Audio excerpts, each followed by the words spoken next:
आगे जाके loan book पे कैसे कमेंट्स रहेंगे वो देखना काफ़ी ज़्यादा ज़रूरी रहेगा, क्योंकि पिछले 3 क्वार्टर में लगातार हमने देखा है एक वीकनेस इनके लोन बुक ग्रोथ में। इसके अलावा जो नेट इंटरेस्ट मार्जिन्स पे कमेंट्री रहेगी वो भी देखना काफ़ी ज़्यादा ज़रूरी रहेगा, और आखिर में एसेट क्वालिटी पे क्या कमेंट्स देते हैं वो भी देखना ज़रूरी रहेगा। इसी के साथ साथ कल के कॉल में ये भी देखना ज़रूरी रहेगा कि जो फिलहाल में सीपीआई प्रिंट आया है, इसकी वजह से कहीं पे एक्सपेक्टेशंस है कि रेट कट हो सकते हैं, तो वहाँ पे मैनेजमेंट का मानना कैसा है और उसका कैसे इम्पैक्ट होगा वो भी जानना मैनेजमेंट की तरफ से काफ़ी ज़रूरी रहेगा। बट फिलहाल के लिए कुछ वीक नंबर हम एक्सिस बैंक की तरफ से कल के दिन में देखने को मिल सकते हैं। ओके, कमज़ोर नंबर्स रह सकते हैं। गौरव शुक्रिया, और 3-4 चीज़ों पे कमेंट्री काफ़ी देखने वाली चीज़ होगी, लोन बुक्स, नेम्स और एसेट क्वालिटी। अब एचडीएफसी लाइफ से क्या एस्टिमेशंस हैं ये बताइए दीपाली। Thank you Shreya. और एचडीएफसी लाइफ के नंबर्स अच्छे रह सकते हैं हर पैरामीटर पर। ओवरऑल 10% के आसपास की ग्रोथ एक्सपेक्टेड है। अगर बाइफोकेट करके देखें तो मुनाफे के साथ शुरुआत करते हैं, जहां पर मुनाफा 433 करोड़ से बढ़कर 474 करोड़ रह सकता है, यानी ऑलमोस्ट 9.5% के आसपास की ग्रोथ यहां रहेगी वाई बेसिस पे।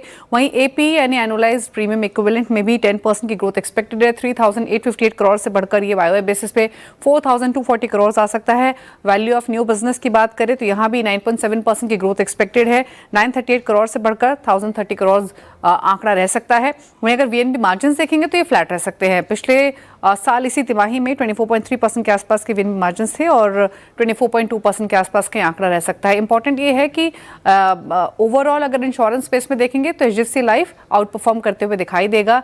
जो जीएसटी रेट कट कम हुए हैं उसका कम इम्पैक्ट ओवरऑल मार्जिन पर देखने को मिलेगा।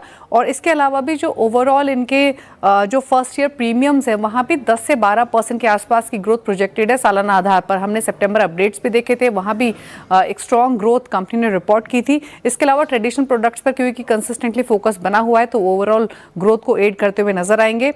इंपॉर्टेंट रहेगा कि आगे के आउटलुक या कमेंट्री मैनेजमेंट की किस तरीके से आती है। सबसे पहले नॉन पार प्रोटेक्शन प्रोडक्ट्स को लेकर क्या प्लानिंग है, मार्जिन को लेकर क्या प्लानिंग है, जीएसटी ट्रांजिशन का क्या कोई फर्दर इंपैक्ट मार्जिन पर दिखेगा या फिर इसी रेंज में स्टेबल होते हुए दिखाई देंगे।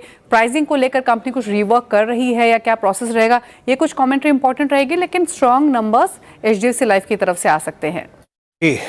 दीपाली शुक्रिया आपका। एचडीएफसी लाइफ के नंबर्स स्ट्रॉन्ग रह सकते हैं जैसे कि दीपाली ने कहा, और याद रखिएगा नंबर से पहले प्लेसमेंट इसकी बहुत नेगेटिव है। मतलब ये इस दौर की लोवेस्ट ट्रैजेक्टरी, इस दौर जब मैं बोल रहा हूँ तो यानी अगस्त सितंबर अक्टूबर की लोवेस्ट ट्रैजेक्टरी, और इवन मई जून जुलाई अगस्त सितंबर अक्टूबर ऑलमोस्ट 6 महीने की लोवेस्ट ट्रैजेक्टरी पे ट्रेड कर रहा है। तो यानी कुछ पॉजिटिव नंबर्स में अगर सकारात्मक हुआ तो रिएक्शन देने के लिए काफ़ी स्पेस है। मैं इसको टेक्निकली और ज़्यादा अगर आप देखें कंसिडर नहीं करूँगा, लेकिन अब मैं थोड़ा सा विषय चेंज करूँगा।